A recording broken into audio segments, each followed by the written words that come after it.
Mexa-se está no ar. E você tem acompanhado os nossos últimos programas? Estamos explicando passo a passo de cada exercício ou os exercícios mais procurados dentro das academias de ginástica.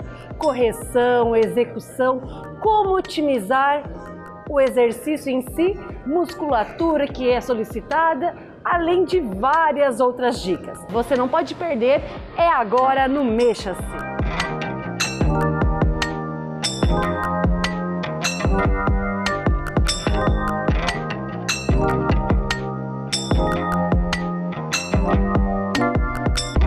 E agora vai ser o agachamento? O afundo, na verdade a gente chama de agachamento a fundo, o agachamento avanço, dependendo da forma como é executado. A gente considera o agachamento a fundo um exercício funcional. Por quê? Porque ele auxilia a desenvolver desde a habilidade motora até a musculatura, que é importante em várias atividades do dia a dia. E quando a gente fala do esporte, ele é mais requerido ainda, né? Sendo um exercício semelhante a movimentos que são realizados em várias modalidades esportivas. Dessa forma, a gente entende como um exercício básico no treinamento de força, principalmente pensando nos membros inferiores. Mulherada adora esse exercício. Sim, porque é um exercício, como a gente vai discutir, que ele estimula toda a musculatura dos membros inferiores, tendo um trabalho importante de musculatura de glúteo, né, glúteo máximo. Então acaba caindo na graça da mulherada. E é lógico, então solicita-se muito parte posterior, principalmente glúteo, e aí o glúteo começa a aumentar de volume e acredita-se que, graças a esse afundo, fala-se que esse exercício é extremamente então funcional, extremamente promissor para aumentar então a massa muscular aí do glúteo, é isso mesmo? Exatamente. É um exercício que ele envolve um apoio unilateral, né? A gente tem uma posição anterior-posterior, no qual a ênfase é na perna da frente. E a gente sabe que todo exercício que a gente realiza de uma forma unilateral, ele tem uma ativação aumentada das unidades motoras, ou seja, da quantidade de fibras musculares que vão ser requeridas no movimento. E isso faz com que ele seja um ótimo exercício mesmo, favorecendo inclusive na correção daqueles desequilíbrios musculares, né? Que a gente sabe que muitas vezes a gente tem um membro mais forte que o outro, por conta de uma postura equivocada, desvios posturais, e isso é fundamental para que se tenha um bom desenvolvimento nos membros inferiores, favorecendo inclusive a saúde da coluna. E qual que é a diferença então entre o afundo e o avanço? Que muitas pessoas falam, eu vou fazer um avanço, eu vou fazer um afundo. Bom, depois a gente vai exemplificar isso na prática, mas o afundo, teoricamente a gente realizaria um movimento vertical, totalmente deslocando o centro de gravidade para baixo. O avanço, ele envolveria a mesma habilidade motora, ou seja, a mesma postura anterior-posterior, mas partindo de uma posição bipodal, né? Realizando um movimento então de deslocamento à frente. Então isso muda alguma coisa? Muda bastante, inclusive em questões de força excêntrica, né, da musculatura, que é a força de frenagem, a questão da potência muscular para retornar à posição inicial. Então muda um pouquinho, requer um pouquinho mais de habilidade motora e também de equilíbrio muscular. Então a gente geralmente faz um movimento mais estático inicialmente e, dependendo da necessidade, a gente progride para exercícios que envolvam mais habilidade. Vamos para a prática então? Bora lá então!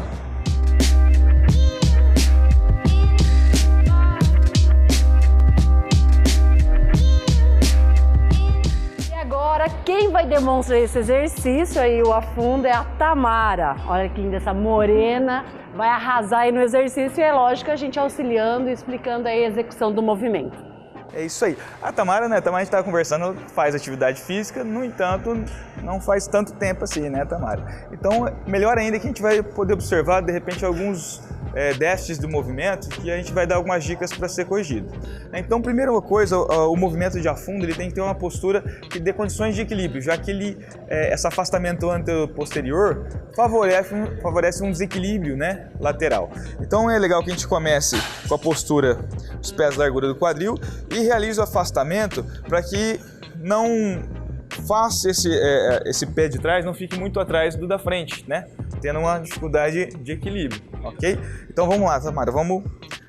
isso, ela vai ficar de frente aqui, afasta o pé lá para trás, aí afasta um pouquinho mais esse pé, essa abertura frontal, isso, ok, maravilha. Posição. Bom, o afundo então a gente vai realizar um deslocamento totalmente na vertical, no qual ela vai deslocar o calcanhar lá do chão, né? Então o peso tem que estar todo sobre a coluna, sobre a pelve e, consequentemente, a perna anterior. Então vamos lá, faz o movimento, desce, isso, sobe. A gente viu que ela faz um deslocamento um pouquinho mais acentuado à frente e desloca o calcanhar do chão. Isso é comum, na verdade, muitas vezes no pessoal que está começando a fazer os movimentos. Então, qual que é a ideia? É que a gente evite esse deslocamento muito pronunciado do joelho à frente, para que a sobrecarga continue na musculatura que deve ser trabalhada, ou seja, glúteo máximo, posterior de coxa e quadríceps também, né? Sem causar um excesso de tensão na articulação do joelho. Então vamos tentar afastar só um tiquinho os pés para trás, só um pouco, isso. Vamos lá, pode descer, aí. Só que o peso tem que estar todo aqui, como se você conseguisse, né, colocar uma caixa aqui em cima e apoiar ela. Sobe, desce, continua. Observe que o calcanhar fica bem apoiado o tempo todo e a perna de trás ela serve como ponto de equilíbrio, onde a gente deve retirar a tensão dessa musculatura. Continua. Wilson, muitos praticantes perguntam, onde que eu devo sentir essa força? Qual a maior contração? Na parte anterior, na parte posterior? Na verdade, é um exercício que é difícil a gente dissociar. Na verdade, a eficiência do movimento é a atuação sinérgica de todos esses músculos, posterior, anterior e glúteo. No entanto, o que a gente tenta enfatizar para o aluno? Que ele mantenha uma tensão forte no calcanhar, para que ele sinta mais a musculatura do glúteo sendo ativada. A gente tem que pensar aqui na articulação do quadril. A gente está realizando uma flexão do quadril e uma extensão do quadril na hora que sobe. Quem que faz essa extensão do quadril na hora que sobe é justamente a musculatura posterior da coxa e o glúteo máximo. O quadríceps ele está atuando no joelho, né? Mas esse exercício, como a gente fala, é um exercício de dominância de extensores do quadril. A gente busca enfatizar a potência de subida nessa musculatura do glúteo, sendo que o joelho, quadríceps, vai estar atuando na articulação do joelho. Mas quem é o mais poderoso nesse movimento, com certeza a gente pode dizer que é o glúteo e os isquiotibiais em conjunto. Por isso, desse maior desenvolvimento tão muscular do glúteo, né? Já que ele está sendo bastante requerido aí. Exatamente, ele está sendo muito requerido. Mas a gente não pode dizer que é um exercício só para glúteo, né? Já que a musculatura de quadríceps é muito enfatizada também para que ocorra uma extensão adequada do joelho. Mas, com certeza, os poderosos aí, glúteos e isquiotibiais, né? A questão desse exercício é a correta execução. Então, muitas vezes, isso, pode descansadinho, então. Muitas vezes a gente tem uma postura um pouquinho exagerada em questão da projeção do joelho à frente, né, que ocasiona o estiramento de reto femoral e a gente sente mais o quadríceps também. Então, a execução adequada vai direcionar a musculatura que deve ser mais exigida. E um pouco dessa dificuldade também pode ser pelo encurtamento da musculatura da coxa. Vamos lá, mais uma vez, Tamara. Pode trocar a perna se quiser. Bom, como a gente disse, a ênfase tem que ser na perna da frente. A perna de trás mantém-se o equilíbrio, né, dessa musculatura. Então, se a gente tem uma musculatura muito encurtada do reto femoral da perna que está atrás, nós teremos uma dificuldade em manter essa postura adequada, já que esse músculo aqui da frente... Troca de perninha, Tamara, só para mostrar para quem está em casa. Isso. Esse músculo aqui, que a gente chama de reto femoral, que atravessa as duas articulações, ele está numa situação de um grande estiramento, já que ele se insere aqui na pelve, né, atravessa a articulação do quadril e se insere lá na tíbia, no tendão patelar, no qual atravessa a articulação do joelho também. Então pensa que ele está muito estirado na hora que ela faz a descida. Então se a musculatura é encurtada, o que vai acontecer? A tendência é que você realize uma flexão mais pronunciada do tronco, que a gente não quer, por conta de aumentar a tensão na lombar. E também pode levar a uma fadiga por que a gente chama de insuficiência passiva. A musculatura tensionada demais, esticada demais, não tem capacidade de produzir força e entra em fadiga precocemente. Então, às vezes, o aluno alega fadiga nessa perna antes de fadiga essa, por conta, na verdade, de um encurtamento dessa musculatura. E a consciência corporal também, entender que o peso tem que estar nessa perna, né, tentando fazer o máximo de força com a musculatura tanto anterior quanto posterior e glúteo. Outro probleminha também, Cassiane, é a musculatura que a gente chama de ilipsoas, uma musculatura mais interna, que ela se liga aqui no fêmur, né? E tem a sua origem lá na coluna, desde a torácica, na vértebra torácica, última vértebra torácica, as vértebras lombares. E essa musculatura encurtada faz também com que a pessoa incline o tronco mais à frente ou aumente excessivamente a lordose lombar, que pode prejudicar a coluna. Então, essa musculatura em conjunto encurtada vai dificultar a movimentação, levando essa perna à fadiga, ou fazendo com que a inclinação aconteça muito pronunciada, ou aumentando a lordose lombar, ou mesmo provocando uma rotação da pelve, né? Então, todas essas alterações vão dificultar a movimentação, provocar uma fadiga muscular em músculos que não deveriam estar sendo fadigados, ou seja, musculatura que estabilizaria ou que seria acessória no movimento.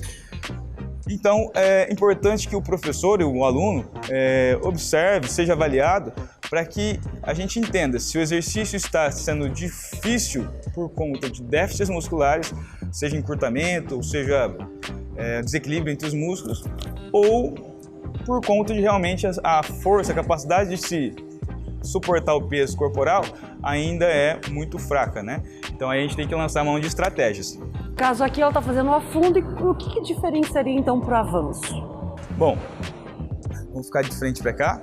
O avanço, como a gente falou, né? Ela vai fazer o deslocamento e vai fazer o apoio e vai projetar o seu corpo para trás. Qual que é a dificuldade? A dificuldade é a gente entender, e quando a gente faz o avanço aqui à frente, para retornar à posição inicial, quem tem que fazer o movimento, de novo, é só a perna da frente. Então isso não acontece muitas vezes, né? A gente faz força na perna de trás, forçando a articulação do joelho, quadril, aumentando o estresse na lombar. Então por isso que deve ser feito por pessoas que têm mais habilidade, né? Por conta disso e por conta da dificuldade de estabilizar essa postura na hora que você amortece o peso.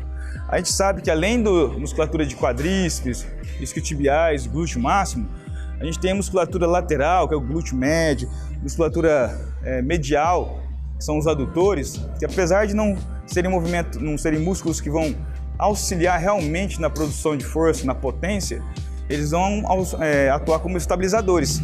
Então, se eu não tenho essa musculatura equilibrada, o que pode acontecer? Na hora que eu faço um movimento, seja o afundo ou seja o avanço, eu vou fazer uns movimentos compensatórios. Então a gente vai observar que muitas vezes o aluno vai fazer isso aqui, ou mesmo o joelho de dentro, o de trás, vai fazer um movimento para dentro. Exagerei um pouquinho, mas não é tão exagerado, acontece. Tamara, isso. então agora vai demonstrar pra gente o avanço. Isso, sobe. Isso, na verdade você vai voltar para trás. Isso aí é a passada. Só passa, volta. Sobe a posição. Vamos lá. Volta. Isso. Pode outra perna. Muito bem, a outra perna. Muito bem. No caso aqui ela tá sem carga, mas poderia ter o auxílio. Sem carga, poderia, mesmo sem carga, muitas vezes acontece esses desvios. Então a gente observou, ela projetou um pouquinho o joelho à frente, talvez não deu para observar que ela estava frontal. A gente não conseguiu observar se ela teve alguma alteração em termos de instabilidade de joelho, mas, como a gente comentou, mesmo para a pessoa que já vem treinando há algum tempo, tem que ser avaliada pelo profissional para saber se ela tem realmente já condições de realizar o deslocamento. A gente vê outro movimento, que é o afundo, é o avanço, só que em passado, né? Foi o que ela começou a fazer. Faz de novo a passada que você iniciou. Isso. Mais complexo ainda. É bem mais complexo, né? Por quê? Porque no exercício anterior, que já exige um pouquinho mais de complexidade, você retorna sempre a uma posição que você tem um parâmetro. Um deslocamento, você vai ter desequilíbrios, mesmo sem peso. Se você tem a musculatura forte, você consegue restabelecer. Se você não tem, você vai ocasionar os desvios que a gente discutiu que não deve ser feito, tanto para frente quanto... Isso é terrível para o joelho, né? Esse exercício não é que ele é contraindicado. Na verdade, é um exercício muito interessante para aquelas pessoas que já apresentam uma debilidade muscular, algum desgastezinho, desde que seja feito controlado. Só que se fizer incorretamente, posso piorar a situação. Então a gente vê que o exercício ele pode ser contraindicado ou é muito indicado para o mesmo problema. O que vai depender? O equilíbrio muscular, da musculatura estabilizadora e a execução correta. Então, posso realizar, sendo que eu tenho uma condromalácia, que é comum nas mulheres, se a pessoa for preparada, avaliada, tendo condições e uma boa musculatura estabilizadora, ela deve fazer, né? Então, às vezes o pessoal condena, não pode fazer o afundo, né? Não a passado, o afundo. Na verdade, deveria, desde que se faça bem executado. Correto. Pessoal, e o programa de hoje fica por aqui. Espero que vocês tenham gostado. Até semana que vem. Mexa-se. Mexa-se.